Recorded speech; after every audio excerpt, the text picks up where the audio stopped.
You are welcome. Today, what we are working on is integers. Let's remind ourselves what an integer is.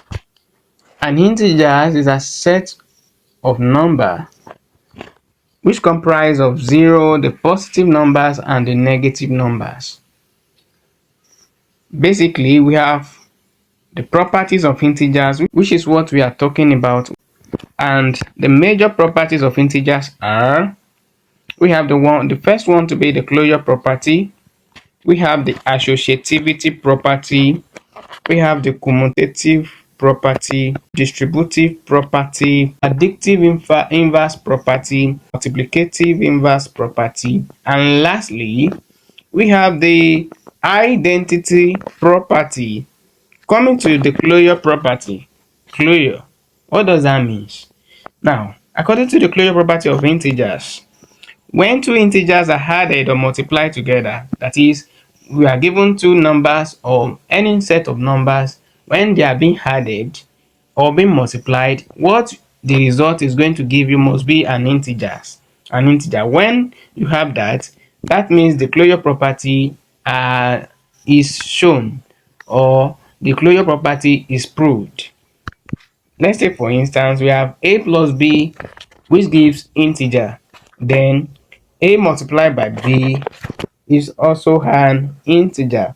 That whenever you have that, that fulfills, that proves the closure property of integer. Coming to the example, the example 1, we have 2 plus 5, which gives 7. 7 is a positive number, which is an integer. Then 2 multiplied by 5, it gives 10. 10 is an integer. 4 plus 7, 4 plus 7, when you add 4 and 7, what you get is 11, which is an integer. Coming to the fourth one, which is 7 multiplied by 4, that gives 28. Don't forget, 28 is an integer, is a positive number.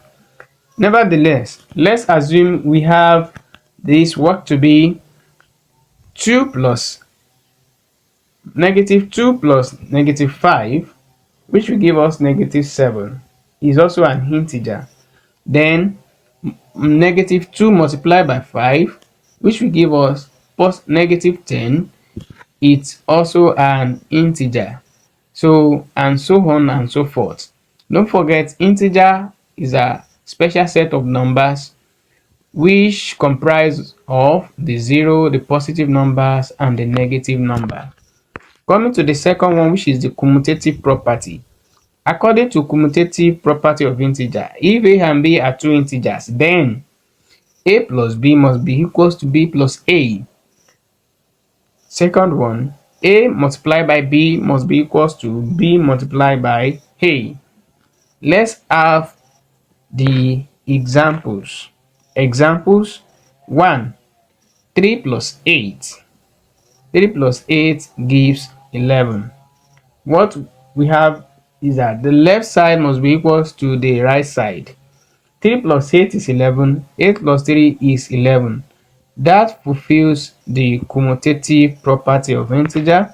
Then 3 multiplied by 8, which gives 24, and 8 times 3 as well gives 24. It fulfills the commutative property of integer.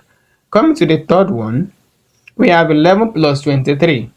That gives 34. When you add 11 and 23 together, what you are expected to get is 34.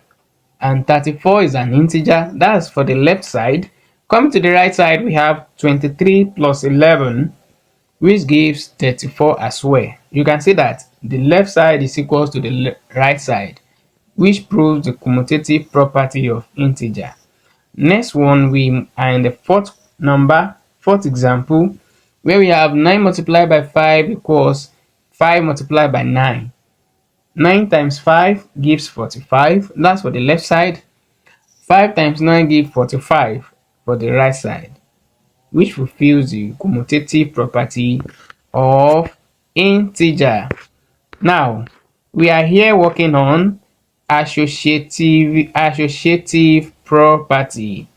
As per the associative property, if a and b and c are integers, then a plus bracket open b plus c must be equals to a plus a bracket open a plus b bracket close plus c.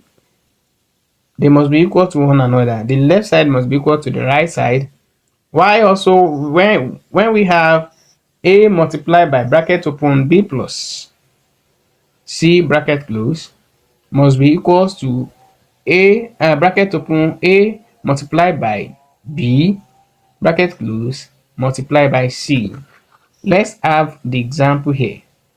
First one, 2 plus bracket open 3 plus 4 bracket close. Don't forget, when you are in the last grade, we discuss we work on board mass. So here we are first working on the bracket, the one number in bracket, which is 3 plus 4. 3 plus 4 gives 7, then 7 plus 2 gives 9. Coming to the second one here, the left side, we have bracket open 2 plus 3 bracket close plus 4. 2 plus 3, that's 5. Then 5 plus 4, that gives 9. Coming to the second question, examples. Second example, we have 2 multiplied by bracket open 3 times 4 bracket close. 3 times 4, that gives 12. 12 times 2, that is 24. That's for the left side. Then coming to the right side, we have 2 multiplied by 3, which is 6. Then 6 times 4, it gives 24, which fulfills the associative property of integer. Coming to the third example, we have 4 plus bracket open 5 plus 6. 5 plus 6 is 11, and 11 plus 4, that is 15.